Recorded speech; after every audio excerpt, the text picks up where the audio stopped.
Magandang araw mga ka-friendship! Samahan nyo nga kami sa aming buhay tindahan. Ito nga po pala ang harap ng aming tindahan at walking distance yung layo mula sa aming bahay. At sa mga nagtatanong kung nangungupahan nga kami ay hindi nga po kami nangungupahan. At ayun nga ang isang advantage sa aming tindahan. Bakit kaya ganon? Sa tuwing may ginagawa nga tayo ay dun mas madalas may bumibili.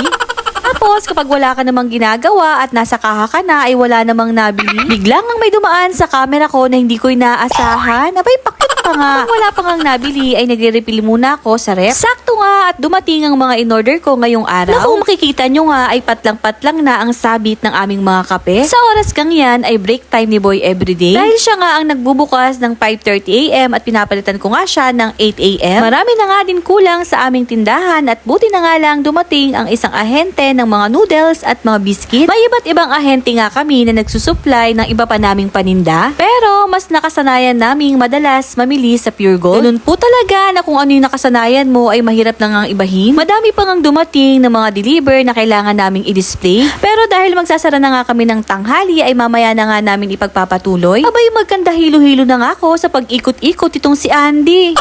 Sa ganitong oras nga ng aming break time na 12:30 to 2:30 PM ay dun nga lang kami nagkakasabay ni Boy Everyday na magpahinga. Ngunit ngayong break time namin ay isasamantalahin namin yung oras para makapamili sa bayan at sa Pure Gold. Ito lang kasi yung patay na oras na pwede kaming mamili ng magkasama dahil mas napapabilis at napapagaan kapag kaming dalawa ang magkasamang namimili. Meron namang ahente ang Pure Gold na pwedeng mag-book ng aming mga orders dahil mas gusto nga namin ni Boy Everyday na kami ang kumukuha at kami ang namimili dahil kapag wala yung isang item, ay pwede nga kaming mamili ng iba pa. Wala pa nga kaming parehas na kain dyan at halatang antok na antok pa nga si Boy Everyday. Na pagkasarado nga ng aming tindahan, ay dito na nga kami dumiretso. May diskarte nga kami ni Boy Everyday sa tuwing kami ay mamimili na magkasama. Na sana ay makatulong nga sa inyo kapag kasama nyo ang inyong partner tuwing namimili. May dalaman kayong sasakyan o wala, ay mas mainam na maghatian kayo ng lokasyon ng inyong pamimilihan ng inyong kasama o partner. Nang sa ganon ay maging productive nga yung oras ng inyong pamimili. Tayo ang mga sari-sari store owner ay mahalaga ang bawat oras. Ako nga ay nagpababa na dito sa Pure Gold para makapagsimula ng mamili. At si Boy Everyday naman ay dumiretso na nga ng bayan para makapamili na ng mga frozen at mantika at iba pa naming paninda na nabibili lang sa bayan. At sa ganitong senaryo nga ay alam na naming parehas ang responsibilidad namin sa aming tindahan. Parehas nga kami nagsusuportahan at yun nga ang isang maganda sa buhay tindahan. Kapag nagtayo ka kasi ng kahit anong business, dapat balance. Hindi pwedeng isa lang ang nahihirapan. Kaya naman kapag ganitong senaryo ng pamimili, ay hatian talaga kami. Kung minsan, kung wala naman siyang pamimilihin sa bayan at meron pa kami, hatian naman kami sa pamimili dito sa Pure Gold.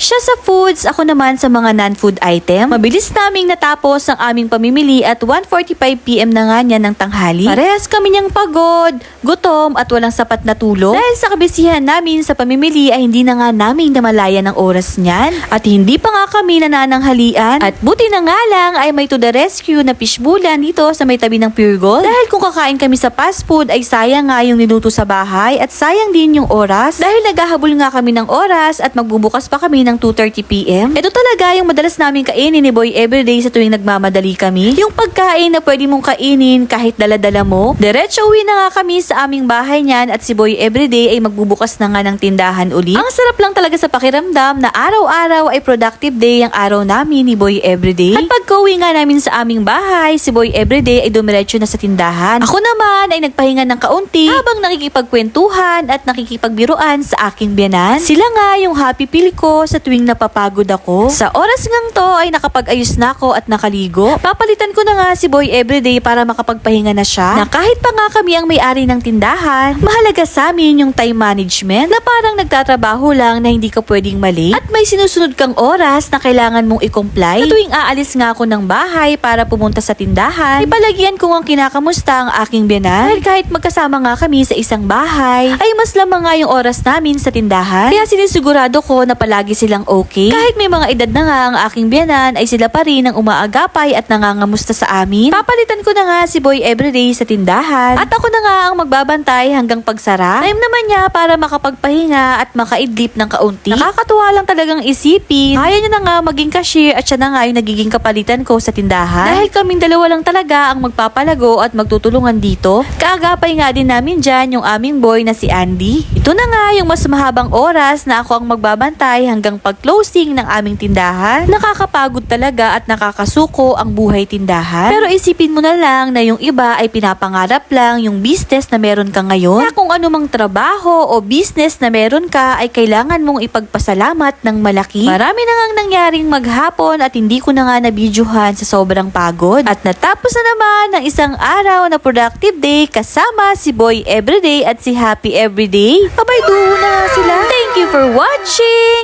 God bless!